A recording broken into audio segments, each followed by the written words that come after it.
All right, today we're diving into a pastry that, it looks so simple on the outside. But let me tell you, inside those crispy, flaky layers, there's a whole world of history, some pretty cool science, and honestly, a philosophy all about patience. We are talking about börek. I absolutely love this idea. It just frames everything we're about to get into so perfectly. Because this isn't just food we're talking about, it's a structure. It's something that's meticulously built, with real control and patience. And every single layer has its own job to do. So that's what we're going to do in this explainer. We're going to peel back those layers one by one. We'll kick things off with the basic recipe, then we'll dig into the science that actually makes it work, and finally we'll follow its incredible journey all the way to the grand kitchens of the Ottoman Empire. And yeah, that's really the heart of it. From the outside, you just see this beautiful, golden, savory spiral. But inside, it's a complex system. And if you get just one little part wrong, the whole thing can literally collapse. So let's figure out how to build it right. Okay, let's get into the anatomy of this thing. We're going to start with the blueprint for a classic hand-rolled cheese börek. And this, right here, is where the engineering really begins, with the raw materials. So just take a look at these ingredients: flour, water, salt, a little bit of vinegar, some oil. I mean, it seems almost too simple, doesn't it? But that's the whole point. The magic here isn't hiding in some fancy, expensive ingredient. It's all in the technique. It's about how you take these super basic things and turn them into something, well, extraordinary. And these are the 5 basic steps: mix and knead, rest, roll, fill and layer, and finally, coil and bake. Now, it looks pretty straightforward, right? But look at step 2, rest. This is where the real magic, the first bit of science and philosophy, really kicks in. It's this active step of doing nothing. And trust me, it is absolutely non-negotiable. So why is resting so important? Well, it all comes down to one word: gluten. See, when you knead flour and water, you're creating this amazing elastic protein network. But right after you knead it, that network is super tense and tight. Think of it like a wound-up rubber band. If you try to stretch it out right then, it's just going to fight you and snap right back. It's a total workout. And this really just says it all, doesn't it? Relaxed gluten stretches, tight gluten fights you. That 20 to 30 minutes of rest, that's not for you to take a coffee break. Well, you can, but it's really for the dough. You're letting that protein network just chill out, relax, unwind. You're getting it to cooperate with you. You have to work with the gluten, not against it. All right, so you've shown the gluten some respect. Awesome. Now, how do we get from this nice, relaxed dough to that, that shatteringly crisp, multi-layered masterpiece? Well, it turns out it all comes down to 4 key secrets, 4 forces you have to get right. And what's so cool is how these all work together. The vinegar, it helps weaken the gluten just a little, giving you a head start on that perfect crispness. The fat, that's your separation. It creates these little waterproof barriers between the layers. Heat, that's the engine. That's what gives you the lift.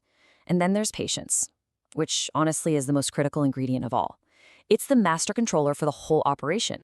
Okay, let's zero in on heat for a second, because this is a total game of precision. If your oven is too low, the water in the dough just kind of steams away slowly, and your beautiful layers all fuse together into a dense, doughy brick. No good. But if you go too high, you get a total disaster. It's burnt on the outside, but raw and gummy on the inside. That perfect golden brown color you're looking for, that demands a steady, just right oven. And this all brings us back to that most important ingredient: patience. Seriously, once that börek is in the oven, your job is to trust the process. Step away, don't poke it, don't press on it, don't open the door every 2 minutes. Just let the heat and the steam do their thing.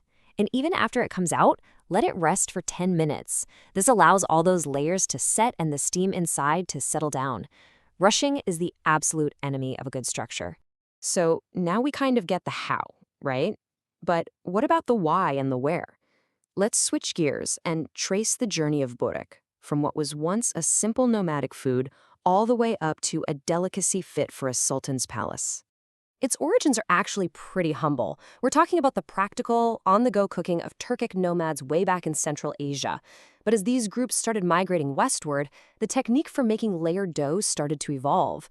And by the time it gets to the Ottoman Empire, man, it's completely transformed into a symbol of true culinary art. And you have to understand, in the palace kitchens, this wasn't just one single dish. Not at all.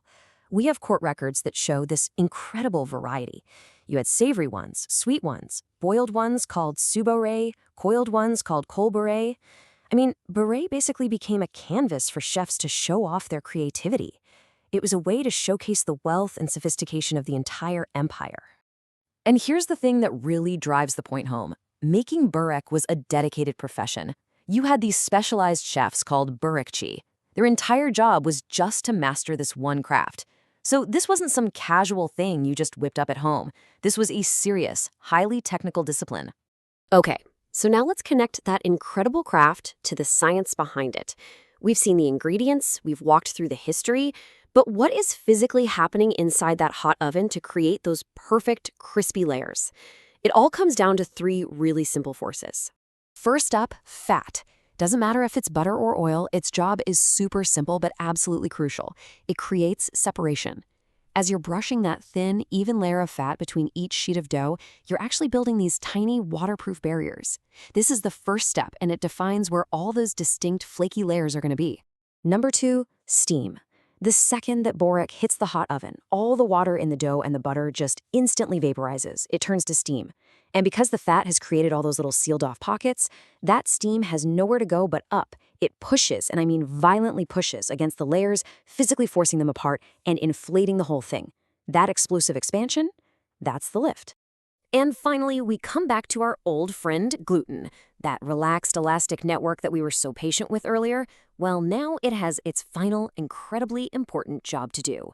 As that steam inflates the layers, the gluten stretches out to its absolute limit.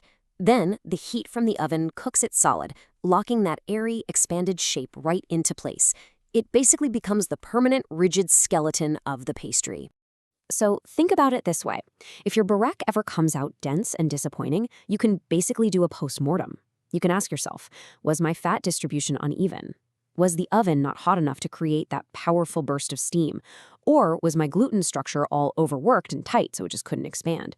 I promise you, the answer is always in one of those three things. And that brings us right back to our big unifying idea. It really, truly is edible engineering. It's this beautiful system where philosophy, craft, and physics all have to work together in perfect harmony to get that one perfect result.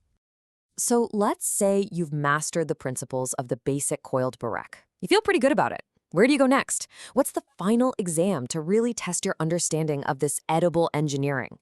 Well, the answer is börek, also known as water börek. This one involves boiling the incredibly delicate layers of dough before you bake them. It is a high-stakes technique that demands absolute perfect control. It's the ultimate test, and it's the challenge that really separates the home cooks from the true masters of the craft.